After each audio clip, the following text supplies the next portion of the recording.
What exactly is it that is bothering you about Nigeria? Can you tell us? Well, there are many things that bother me about this country. A lot of things bother me about this country. Let me start first. The one that has been irritating me deeply, First of all, I'm very passionate about Nigeria. I love this country more than I love myself. You get? I love this country very, very much. And looking at the things happening around us, it's just annoying. Okay, look at what the one that was happening a few weeks ago. That was about the jam thing. 120, for God's sakes. What would the universities be churning out then? What kind of graduates will we be churning out? You get? At 200, we're complaining that it's too small, and you bring it down to 120. What purpose is it serving? Why are you putting it at 120?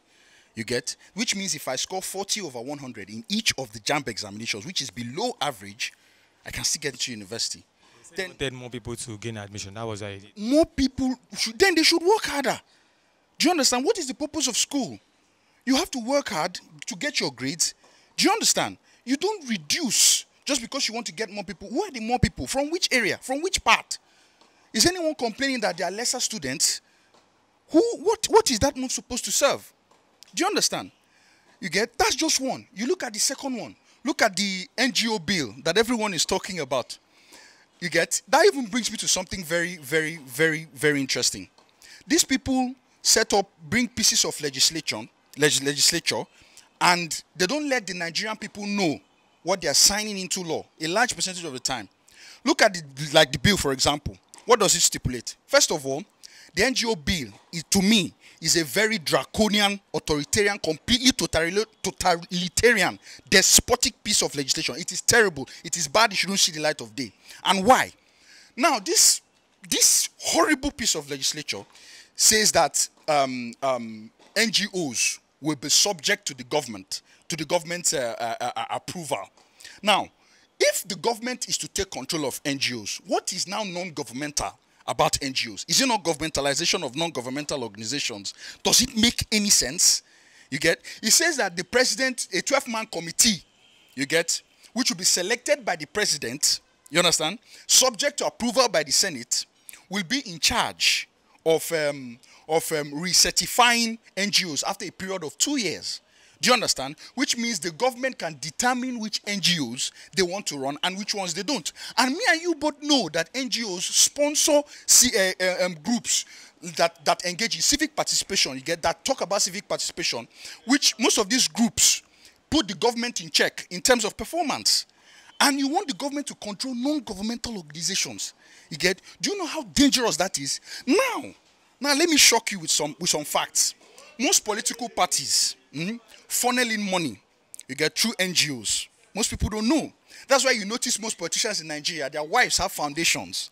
You get? They have NGOs. They use these things to bring in money. They use these things to receive foreign donation. You get? Now, if you block that and you say the president should be in charge, which means there will be no voice of opposition again. Do you understand? There will be nobody to put the government in check. Impoverishment is a mechanism of political control. You get? When you look at these kind of things, you know that it is dangerous. And again, why is it at this point in time? Do you understand? Why is it a year to the general elections? Do you get? Why at this point in time? This terrible piece of legislature was duplicated in, I think it's Sierra Leone or so. And it was abolished. They condemned it widely. And they copied that piece of legislature verbatim and brought it to Nigeria here. And it had passed the first and second reading before it became public that, look, see what is being planned. Is this how things are supposed to go in our country?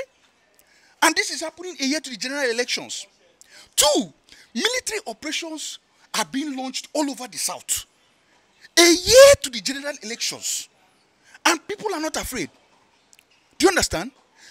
Why are you launching? Okay, let's say you launch in the east because of the IPOB issue, which I believe should have been handled more diplomatically.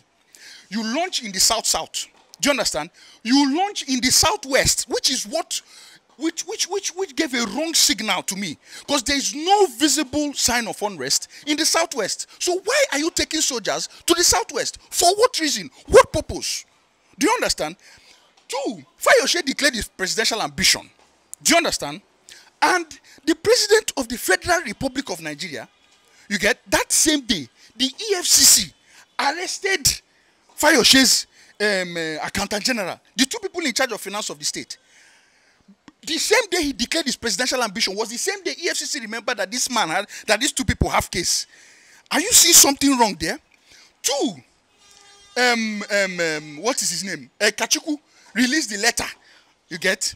And a few days later, shortly after, his house caught fire. You heard of that, Abi? You understand? And we are seeing all these things and we are not talking. Atiku has shown interest in running for 2019. And weeks after, his company, Intels, a long-standing contract they had with the Nigerian Ports Authority was revoked. Under what circumstances? Why? What are these signs? And the person leading us is a former military dictator. My brother, from the antecedents of people, you judge their future actions. Do you understand? These are things that bother me. These things irritate me. You get? Look at the IPOB issue. If I were the president of the Federal Republic of Nigeria, I won't do what the president did. And here's what I will have done. If people are agitating for something, you find out what is the root cause of the agitation.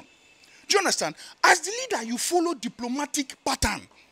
What do? You discredit Kanu's logic. Why is he holding the people?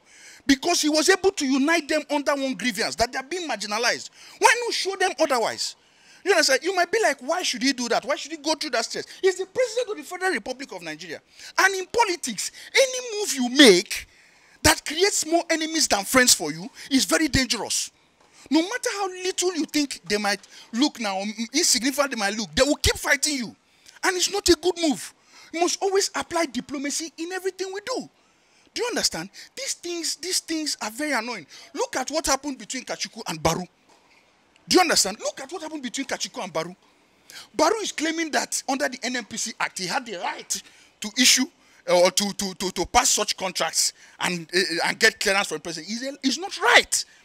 Under the same NMPC Act, according to what I learned, it says that a committee of ministers must approve contracts before they are signed.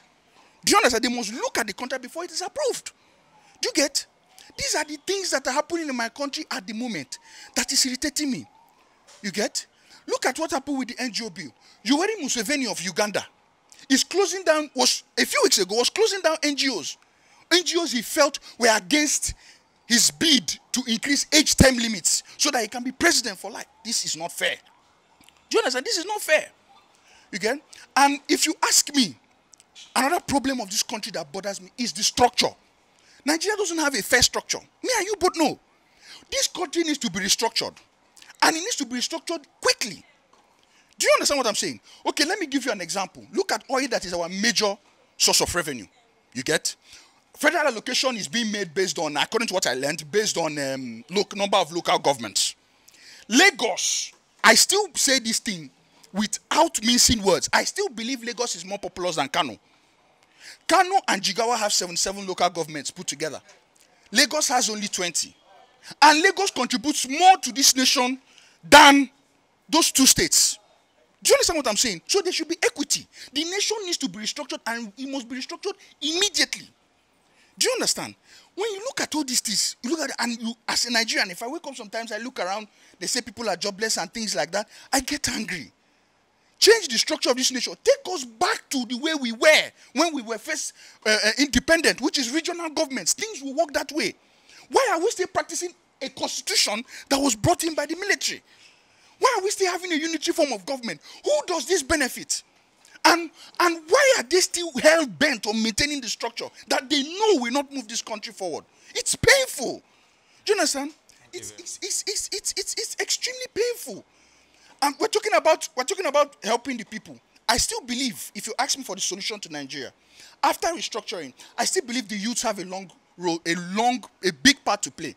Like Baba Obasanjo said, he said youths have to work hard and get what is theirs, which is work hard and make it to the leadership of this country.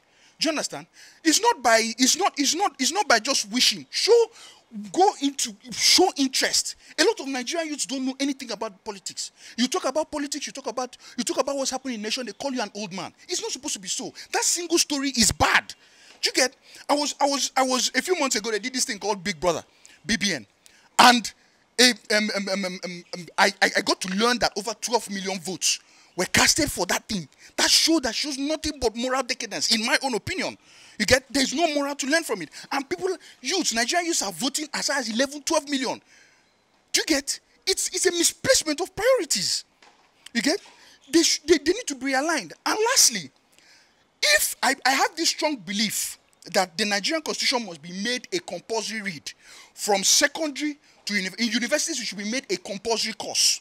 In secondary schools, curriculum should be created based on that as a full-time subject. And here's why. When the people have information, when the people, if the new youths that are coming through the system, even though they don't know all about it, because at least they will know a few things, they'll be able to make better informed decisions when it comes to civic participation, and they'll be able to hold those who are voted into government accountable. Do you understand what I mean? This is the way I believe we can move forward. Because if we continue this way, we'll still keep getting the same story. Look at Babachir Lawal. I was in support of the presidency in the last election. Do you understand? I said, finally, somebody is coming to fight corruption. But with what I have seen, it is government magic so far. Babachir Lawal, to cut grass, 200 million naira. Osibanjo has submitted the details of the investigation. And this man called Babachir was found wanting. That report is gathering dust in one desk. Nothing has been done about Babachir. A few weeks ago, I read online that, a few months ago, sorry, I read online that Ojus Okalu had a case with the EFCC. Immediately he joined the APC, nothing has been heard about that case again. Do you understand? Several other cases of corruption that have come up and they've not been handled. Who and who is deceiving who? You say the president is surrounded by corrupt people. For God's sake, he is the president. It is part of his job to make sure that the people he surrounds himself with must follow his beliefs, must follow the policies he puts on ground. If somebody is found wanting, you investigate the person. If he's found guilty, you prosecute him. That is the way it is done in sane countries. Do you understand what I mean? So this is what I believe will help our country. And I love this country. Because no matter what I do, till the day I die, I still have Nigerian blood flowing through my veins.